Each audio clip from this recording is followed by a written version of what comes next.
नमस्कार, welcome back to my channel ask astroid. आप सबों का हमारे इस चैनल में एक बार फिर से बहुत बहुत स्वागत है।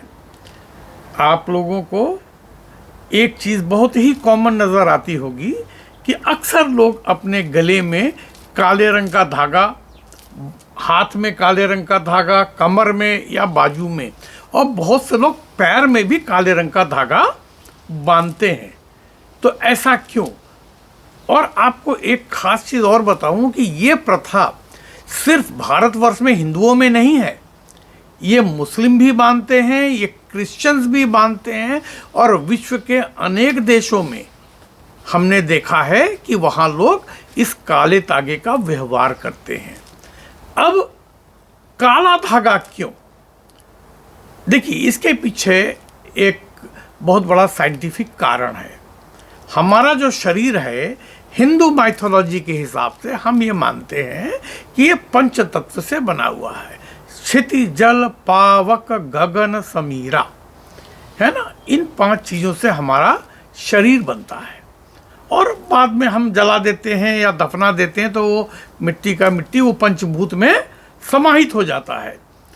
अब काला रंग, ये विश्व में काला रंग अवसाद, निगेटिविटी और दुख का पर्याय माना जाता है। कहीं भी खुशहाली में काले रंग का प्रयोग नहीं होता है। हमारे वहाँ हिंदुओं में तो खास तौर पे नहीं होता है। शादी ब्याह में काले रंग के कपड़े नहीं पहने जाते हैं। शुभ काम में काले रंग का व्यवहार नहीं होता है। तो क्या होता है, जब आप सारे रंगों को मिलाते हैं तो हर रंग मिल करके एक तरह की जो ऊर्जा आपको देता है। तो जब एक ऊर्जा आपको मिलती है तो ऊर्जा के विपरीत एक प्रति ऊर्जा भी होती है। जैसे आइंस्टीन ने इसको सिद्ध किया था, मैटर, तो मैटर का एक एंटी मैटर भी होता है, क्योंकि हर चीज का एक विरोधी पक्ष जरूर होता है। तो हम लोग इस काले रंग को हम शनि से रिलेट करते हैं। शनि अवसाद के लिए जिम्मेदार माना जाता है।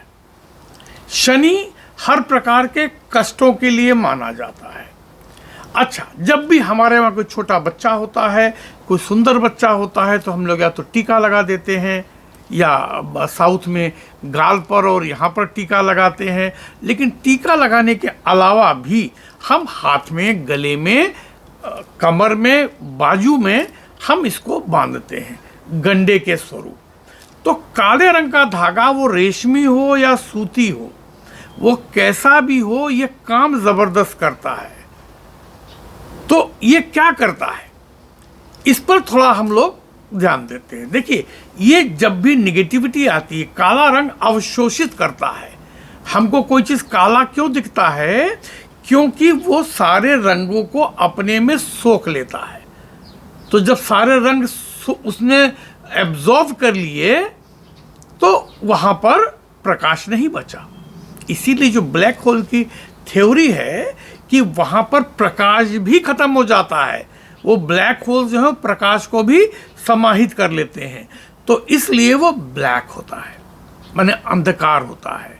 तो अगर हम इसको काले धागे को बांधते हैं तो हमको अनेक प्रकार से जो नेगेटिव इम्पैक्ट्स, चाहे वो कॉस्मिक हो अथवा ये इस पृथ्वी पर जो हो, तो उनको ये समाहित करके आपको बचाता है। एक तरह का ये कवच का काम करता है। और इसमें इसीलिए बहुत से लोग कुछ ताबीज भी बांध देते हैं, तो वो मंत्र अलग से काम करते हैं। बहुत से लोग उसमें कुछ जड़ी बूटी भी बांध देते हैं जो रत्नों की जगह पर वो काम करते हैं। और बहुत से लोग ऐसे भी होते हैं कि जो उसमें देवी देवता का कवच फोटो भी बना करके कवच के रूप में पहनते हैं। अब देखिए, एक बात मैं आपको यहाँ पर स्पष्ट करना चाहूँगा कि हमारे वहाँ 11 साल तक के बच्चों को तो कोई भी यंत्र या देवी देवता का फोटो पहनाया जाता है, उसके बाद इनको नहीं पहनाते हैं। देवी देवता की फोटो हमने बहुत से लोगों को देखा है कि गले में बड़ा बड़ा दुर्गा जी का ये लगा करके, ये नहीं पहनना चाहिए। ये आपके जीवन में उल्टा प्रभाव डालते हैं, क्योंकि हम उतनी शुचिता नहीं रख पाते हैं, उतनी साफ सफाई विधान हम गले में पहने हुए उसका नहीं कर पाते हैं। क्योंकि जो लोग दाम्पत्य जीवन में हैं, आप ये समझिए, हनुमान जी का लॉकेट पहन के आप दाम्पत्य जीवन का पालन करेंगे तो वो कितना बड़ा अधर्म होता है। अब ये धर्म अधर्म की परिभाषा में मैं नहीं जाता, लेकिन यह उचित नहीं होता है। क्या आप मंदिर में सांसारिक कार्य करते हैं? नहीं करते हैं। आप जो है मल मूत्र के लिए जाते हैं तो भगवान जी का लॉकेट गले में पहन के आप बैठेंगे, वो उचित नहीं होता है। इसलिए यहाँ हमारा सब्जेक्ट जो है वो काला तागा है, तो हम अपने आप को उस पर ही फोकस करते हैं। सिर्फ ये सब्जेक्ट से बाहर नहीं था, इसलिए मेरा ये बताना आवश्यक था कि ये काला धागा या जो गले में जो पहनते हैं, इसको ना पहने तो आपको उससे ज़्यादा ऊर्जा और बेनिफिट मिलेगा। भगवान जी की फोटो या कोई लॉकेट, आप काला धागा खाली पहन सकते हैं। रेशम का धागा सबसे ज़्यादा पवित्र माना जाता है, क्योंकि वो एक कीड़े के लार से बनता है, तो वो ज़्यादा पवित्र माना जाता है। इसलिए पूजा वगैरह में रेशमी वस्त्र पहनने की परंपरा है। अब अगर काला धागा आपको रेशमी नहीं मिलता है तो आप सूती भी पहन सकते हैं, या नायलॉन के आते हैं, आप वो भी पहन सकते हैं। क्योंकि नायलॉन की ऐसी कोई मनाही नहीं है, क्योंकि जब शास्त्र बने थे उस वक्त में नायलॉन का आता पता भी नहीं था। तो इसलिए ये मैं कहूँ कि नायलॉन वर्जित है वो गलत होगा। अच्छा नहीं है क्योंकि वो केमिकल है, ये तो ठीक है, लेकिन वर्जित है ये मैं नहीं कहूँगा। वर्जित नहीं है। सूत हाथ से बिना हुआ होना चाहिए, लेकिन आज के दिन में हाथ से बिना हुआ सूत कहाँ मिलेगा? कच्चा सूत रहेगा तो टूट के गिर जाएगा। इस वजह से आप काला धागा कोई भी ले सकते हैं, मोटा हो पतला हो, जो आपको ठीक लगे, लेकिन वो बांधने से, और जितने राउंड बांधते हैं, गले में जो आप पहनते हैं वो थोड़ा मोटा होता है, उसमें कई पतली पतली स्ट्रिंग्स होती हैं। तो अगर ये 7 स्ट्रिंग या 9 स्ट्रिंग या 11 स्ट्रिंग या 7, 9 या 11 चक्कर होते हैं, राउंड्स होते हैं, वो आपके लिए उचित रहते हैं, वो आपको ठीक रहता है। तो इस वजह से अगर आप ऐसा करेंगे तो आपको ये विशेष रूप से फायदा देगा। अब आपको मैं बताना चाहता हूं कि इसमें क्या करना चाहिए। करना ये चाहिए कि आप किसी भी शनिवार को काला धागा लाए, और ये जो मैं उपाय बता रहा हूं आपको, ये आपको घर की रक्षा, व्यापार की सुरक्षा, व्यापार में वृद्धि, धन धान्य में वृद्धि, सौभाग्य में वृद्धि। और देखिए, मैं अपने कई वीडियो में बता चुका हूं what is success. So success is nothing but the failure turn inside out is the success. असफलता को मोड़ देना ही सफलता है।